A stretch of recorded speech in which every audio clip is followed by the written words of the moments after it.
Hi, today we will see unpacking or packing in list, like how chip works, how longest work. So let's get start.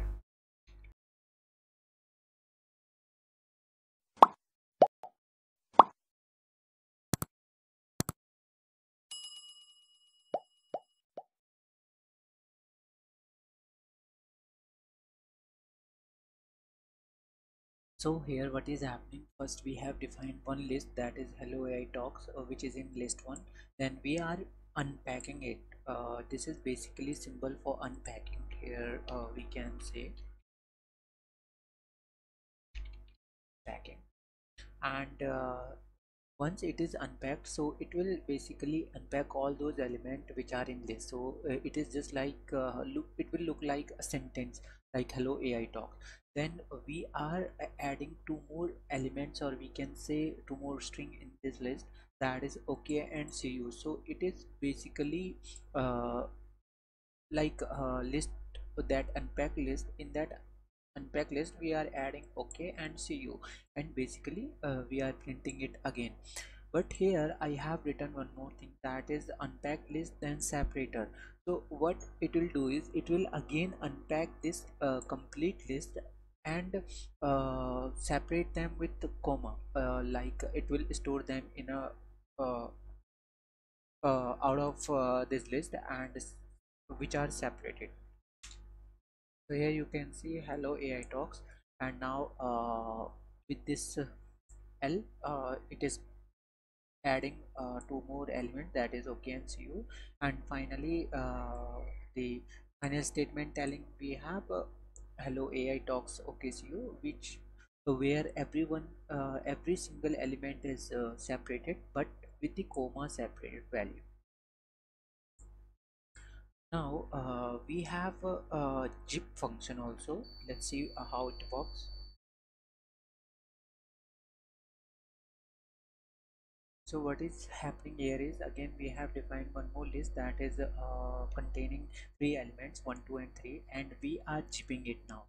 Okay, so in this zip variable we have put that zip function, I mean that zip variable, and finally we are converting that zipped into a list.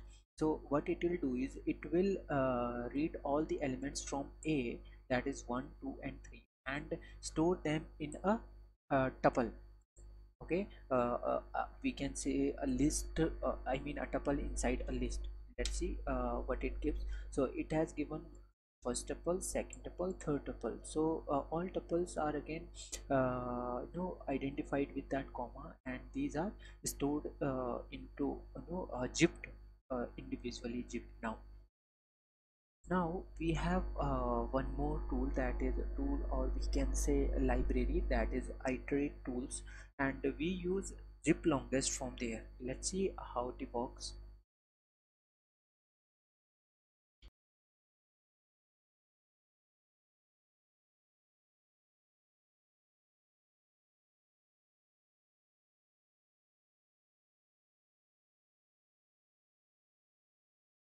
So here what is happening, we have imported that zip longest from the Itertools, and then we are defining a variable or a list with 1 2 3. Then we have some letter in the list ABC, and we are also taking uh, no function that is a range 5, which will read element from 0 to 4. Now in the zip longest, what we are doing is we are reading all those variables, that is number, letter and longest, and we are giving one more value, that is fill value. Okay, and with question mark. So basically what it will do is, when we will read this zipped function, so what it will return us as a list, it will give us 1 A then 0, 2 B then 1, 3 C then 2. But now there are no more element left, like 4 5 not there, E F not there, but here we have two more elements that are left, that is 3 and 4, because it ranges from 0 to 4. So to fill that, what it will do is it will create list for 3 and 4 as well, but in place of number and letter it will just store a question mark. So let's print this. What I will do is I'll convert it into list and select and print it. So 1A0, 2B1, 3C2, but here we don't have any element, so these are replaced by question mark, and in 4 again these are replaced with question mark. Here you can define any uh, symbol according to you, or whatever suits you. One more thing, this zip also work very well with loop, or we can say with the loop functions. So here what I am doing is I will read the value from L. So in that L, remember we have these element hello, AI talks, okay, see you. Then we will store it in the new zip value. We are just storing it zip, and we are printing all of the elements. So once I print this, so it is returning a zip value of those individual elements, that is hello, AI talks, and okay, see you. One more thing I want to show is how the iteration work.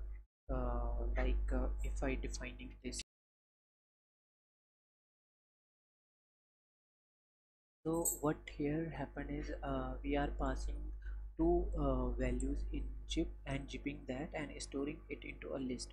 So it will first return 0 and 0 from here, then 1 1 from here, 2 2 from here, 3 3 from here, 4 4 from here, but there is no range available for 5 because the range goes from 0 to 4.